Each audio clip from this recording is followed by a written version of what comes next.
Мақсат Сұлтанғазиев, журналистік зерттеу бюросы, Хак Медиа. Мақсат мырза. Рахмет, Маржан. Қайырлы күн, құрметті спикерлар. Сұрағымыз мынадай. Белгілі бір мердігер компаниялар, яғни мемлекеттік сатып алу жүйесі бойынша, мысалы белгілі бір әкімдік болайықшы, әкімдік тапсырып етеді ғой, жаңағындай бір канцелярский заттар бойынша. Сонда өздерінің көрсеткен қағаздарында бір қаламсаптың құны мысалға 15 теңге болса, оны 5-10 есеге көтеріп жібереді бағасын. Мысалы 100 теңгеден сатады. Ол кез келген адамға да белгілі ғой, ол қаламсаптың бағасы жаңағы нарықта қанша екенін. Сонда ол мердігер компания белгілі бір жүйеден асып, мемлекеттің ақшасын молынан өзіне алу құйтырқы жолдарын жасап жатыр. Осыны министрлік тараптан, мемлекет тарапынан бүйтіп айналайын, мынау 15 теңге тұрады нарықта, сонша үстінен қосқаны не дейді, бір тексеруші топ бар ма? Осы неге қолға алынбайды? Рахмет. Мен жаңа айттым, екі бар, сұрағыңызға жауап. Біз жұмысты жүргізіп келе жатырмыз. Жаңағы завышенные требования, қазақшасы. Техникалық сипаттамада егер жаңа талаптардың жоғары болса, немесе баға жоғары болса, ол үшін біздің екі жақты жұмыс істеп жатырмыз. Ол бірі біздің камералдық бақылау, біздің комитетіміз камералдық бақылау жүргізеді. Яғни жаңағы сатып алу жарияланған кезде, осы сатып алуды біздің комитет жаңа талаптарды ұлғайтпау, жаңағы бағаны көтермеу жағынан қарайды. Егер олар көрсе, жаңа сіз айтқан қаламсап 15 теңге тұрып, оны 100 теңге қойса, әрине, оны біздің комитет жаңағы тапсырыс берушіге сіздің мынау қойған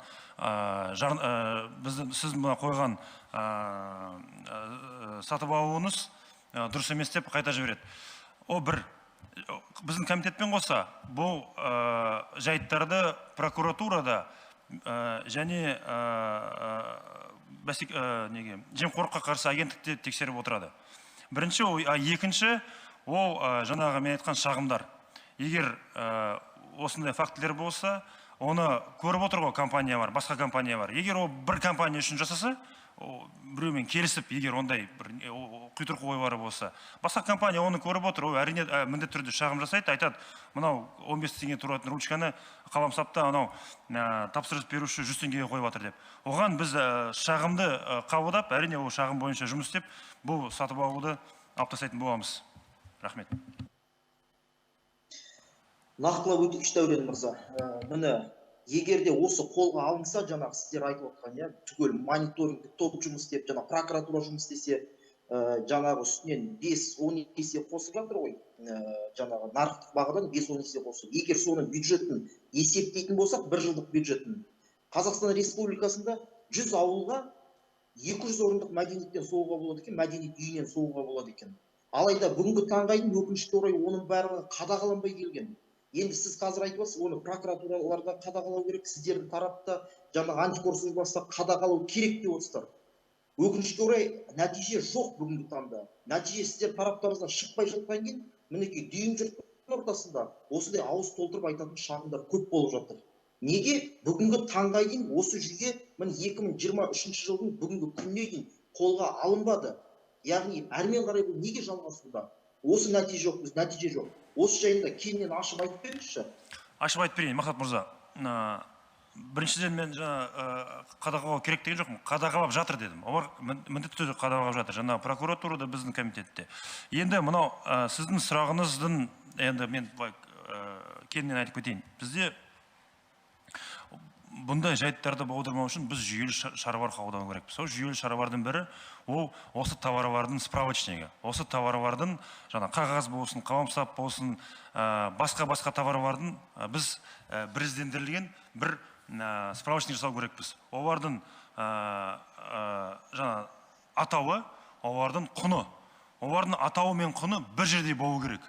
Және тапсырыс беруші мемлекеттік орган оны жаңағы қаламсап алғысы келсе, қағаз алғысы келсе, стол алғысы келсе, жаңағы справочниктен алып жүйеге енгізіп, мен міне осындай бағасы уже справочникке кіргізіп қойылған товарды алғым келеді деп сондай жұмыс жасау керекпіз біз.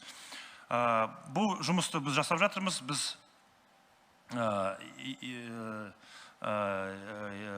бірыңғай справочник қалашасын есіме түспей отыр. Каталог, бірыңғай каталогты әзірлеп жатырмыз. Бұл бірыңғай каталогқа осы товарлардың барлығы кіргізіліп жатыр.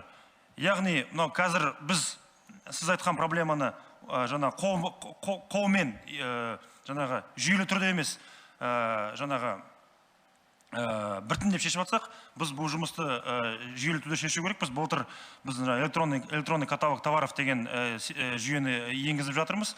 Бұл электронный каталог товарқа біз жаңа товарларды енгізіп, олардың бағасын, шекті бағасын қойып, бұл жұмысты жүйелі түрде жасап жатырмыз. Түсінікті, екінші сұраққа көшейік. Ал енді екінші сұрағым мынадай. Белгілі бір, мысалы, аудан көлемін алатын болсақ, мердігер компаниялар неге мына мемлекет тарап осыны қолға алмайды? Мердігер компания тек сол аудан көлемінде орналасқан мердігер компаниялар қатысса екен дейді. Себебі неге бұл сұрақ туындап жатыр? Жамбыл облысын алатын болсақ, Көкшетаудан келеді дағы бір мердігер компания, жаңа көкесі бар, танысы бар, солар келеді дағы тендерді ұтып кетеді. Яғни ол осы жерде жаңа өзінің қызметін, мердігерлік қызметін жасайды дағы, кетіп қалады. Артынан Көкшетауға іздеп барушы, шағым айтушы халық ол жаққа жете алмайды.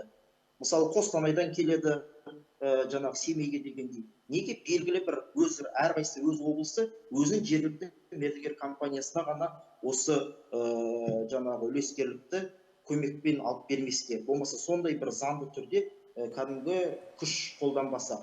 Осы жайында ашып айтыңызшы. Рахмет, Мақсат мырза, өте маңызды сұрақ. Мен ашып айтайын бұл сұрақты. Шынымен бұл өте маңызды сұрақтардың бірі. Бұны депутаттық корпуста әкімдер де көтеріп жатыр. Бұл сіз айтқан проблема, ол кеңінен таралған проблема. Шынымен басқа облыстан келіп, Қостанай облысынан, Астанадан Қостанай облысына барып, тендерді ұтып алып, оны жасамай тастап кетеді. Ол облыстан жұмысшы бар алмайды, ол облысқа салық төлемейді. Бұл проблема бар. Бұл проблеманы шешу бойынша біз 2 жылдай болды, ауқымды жұмыстар істеп жатырмыз. Бірнеше тәсілі болды бұл проблеманы шешу үшін. Бірінші біздің ойымыз, біз ойладық басқа облысқа барып жұмыс істеу үшін компания сол облыстан филиал ашсын деп. Бұл ойымыз жүзеге аспай қалды. Бұл ойымызды депутаттық корпус қолдамады. Екінші мәселе, екінші бір ойымыз болды, ол жаңағы сол жергілікті жерде істейтін компанияларға жаңағы үстеме, бау арқылы үстеме беру.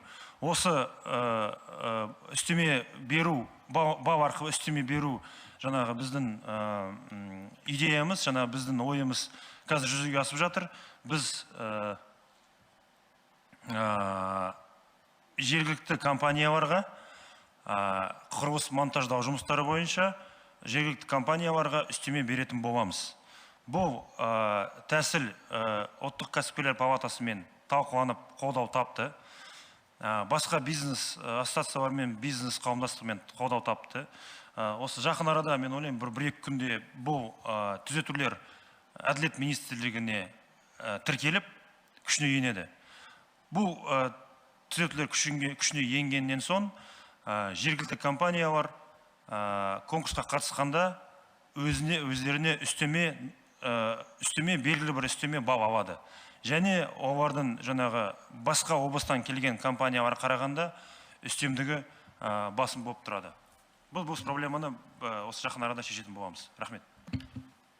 Түсінікті, Дәурен мырза, рахмет. Енді министрлік тараптан осы журналистердің барлығын шағымдарын, жанайқайларын қолға алады деген ойдамыз. Рахмет баршаларыңызға. Сау болыңыздар. Сізге рахмет, міндетті түрде ойға аламыз. Рахмет.